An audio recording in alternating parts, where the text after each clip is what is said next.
Yep, that's me buying some postcards and the SI booklet that I used earlier.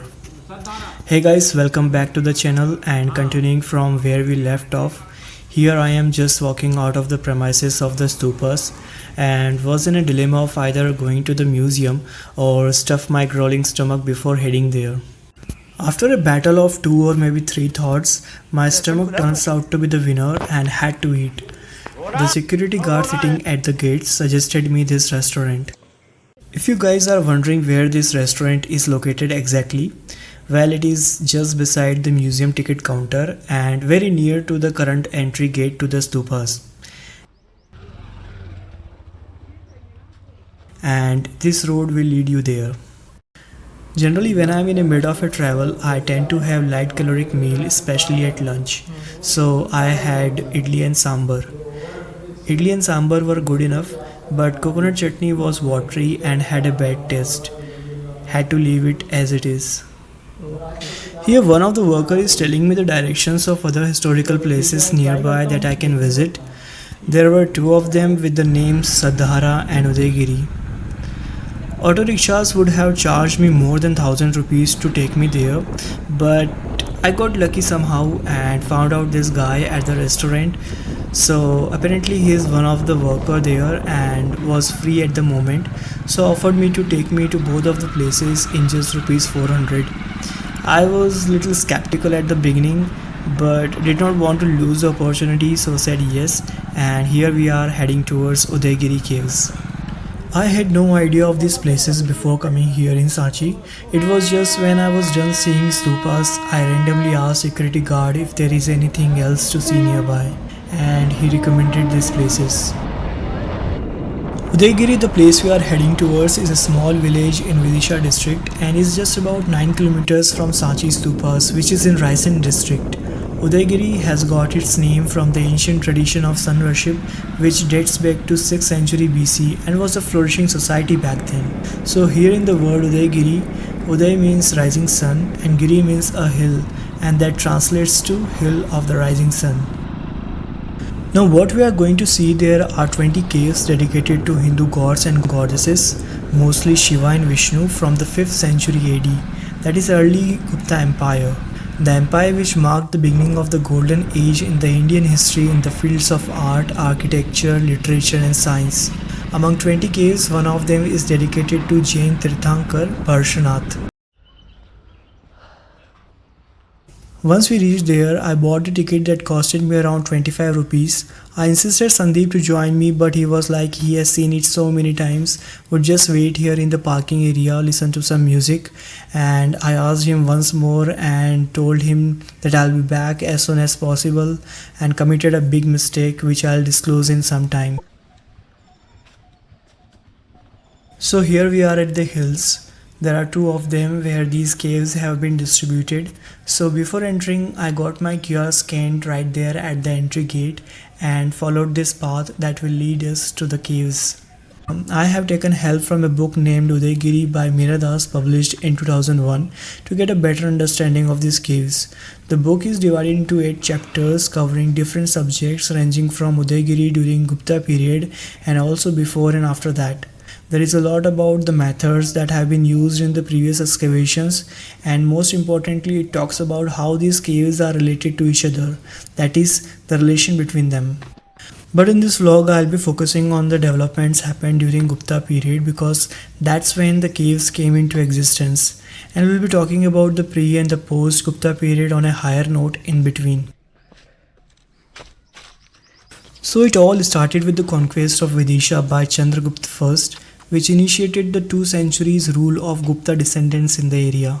But it was only under Chandragupta II when the renovation of old sites took place and new cave temples were built. It was almost like how Ashoka created Sanchi Stupas as a religious establishment.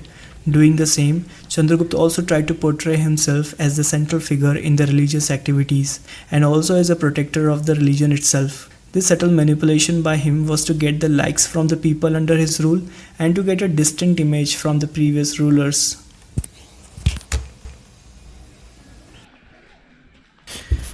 The first caves I came across upon entry were cave number 16 and 17. Cave 17 has the image of God Ganesha and Devi Durga in her Mahishasur Mardini form carved on its outer wall, and a lion figure resides in. On the other hand, Cave 16 was dedicated to God Shiva and is now vacant. I also found Cave 15 a bit away but found no image inside it.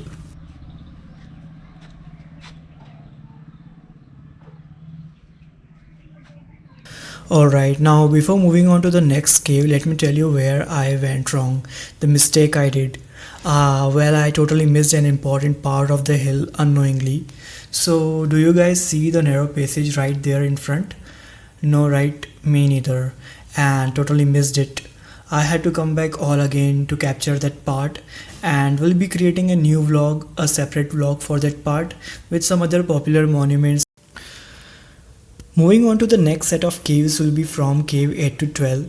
These caves are Vishnu caves, that is, they are dedicated to God Vishnu or one of his avatars, and are located at a part that separates the hills and is called the passage. The interesting thing is that it was carved out in such a way that it can accommodate an elephant to pass through it. Usually during festivals, royal families used to visit the temple situated at the hilltop. Cave 8 is empty and Cave 9 has a decapitated image of Vishnu, as we saw, while Cave 10 is also known as Vamana Cave and contains carvings representing the story of Vishnu's fifth avatar of Vaman. The idol in the cave 11 is defaced and cannot be recognized, but must be of one of Vishnu's avatar. Moving forward, we have cave number 12. This cave is also known as Narsimha Cave and houses a carving of the god Narsimha with two Dwarpalas on its rock face. I found this whole rock so fascinating. I mean, there is so much on it. Apart from the god images, again, I don't know if it is my imagination, but I was seeing all these inscriptions and writings all over the surface that has got fainted away with time. This could be the shell script because I have read it in the book that this image is partially carved over a pre-Gupta script called Shanklipi, which is shell script in English. Moving on to cave 13, this cave is the pride of Udaigiri. This cave houses a huge carving depicting Sheshashahi, one of the forms of God Vishnu, where he is seen reclining on the serpent with a lotus emerging from his navel and Lord Brahma seated on the lotus. And it would be very hard for anyone to guess that the image that we are seeing at the bottom, in almost bowing position, is of King Chandragupta II himself, accompanied by his minister Veer Sena. Now, Veer Sena is an important link to the history of Udaigiri. Though he was a defense minister under the King Chandragupta II, but was stationed at Udaigiri to look after the developments going on and manage things whenever needed.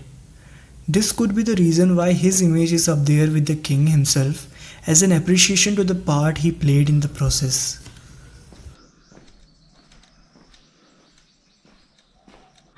Cave 14, which is empty, is the last cave in this part of the hill, and I took stairs to make it to the top of the hill. Looking around shows the area nearby still has not seen much development and open fields can be seen in all directions and as far as one can see.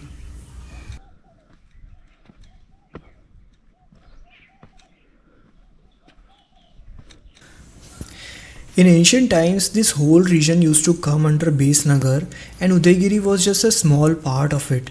So the history of Udaigiri and Besnagar goes hand in hand. The earliest reference to Besnagar relates to the Mauryan king Ashoka, who halted here on the way to Ujjain and met Devi, his future wife.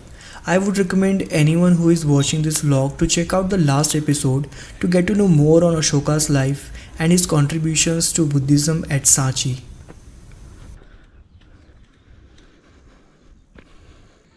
Then comes Pushyamitra of Shunga dynasty. He was an army general in Mauryan Empire and took the control of the region for himself. We will get to know more on Shunga dynasty in the upcoming vlog when I will be visiting Heliodorus Pillar, which is around 7 kilometers from here. The next dynasty to rule Besnagar was Satvahana dynasty of Andhra Pradesh. During their rule, tornas or gateways were added to the stupas at Sanchi and a new phase of craftsmanship in stone began.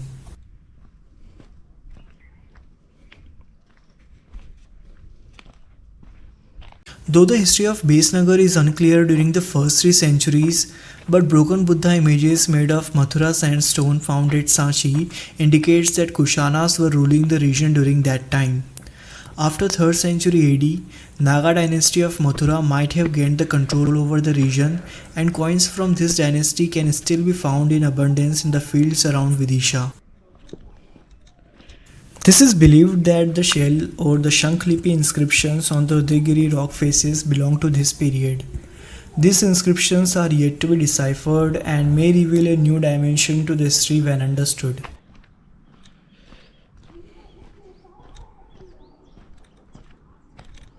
An inscription found at Cave 6 clearly establishes the presence of Chandragupta II at Udaigiri in the year 82 of Gupta calendar, that is around 402 AD.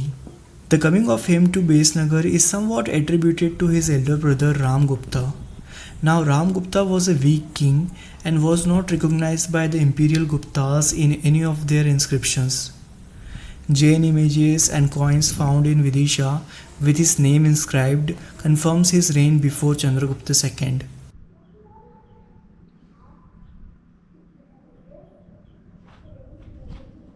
So the story starts with Ram Gupta surrendering his wife Dhruv Somani to the Shakas or Shatapras of western India after a defeat.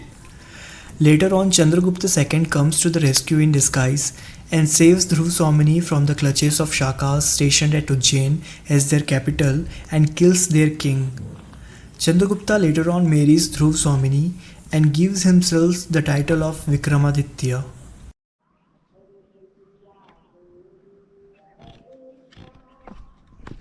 The fame of Vikramaditya, the king of Ujjain, who started Vikram Samvat in 58 BC, was so great that the name came to be regarded as a title, and it was assumed by many Kshatriya kings in later times. Chandragupta tried to live to the image of Vikramaditya, who was known for his courage, charity, and justice.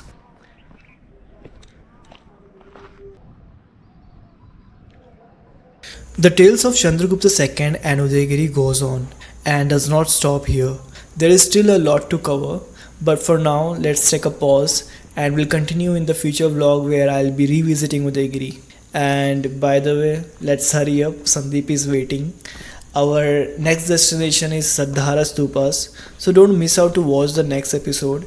Till then, please like the video, subscribe to the channel if you feel like doing so, and thanks for watching.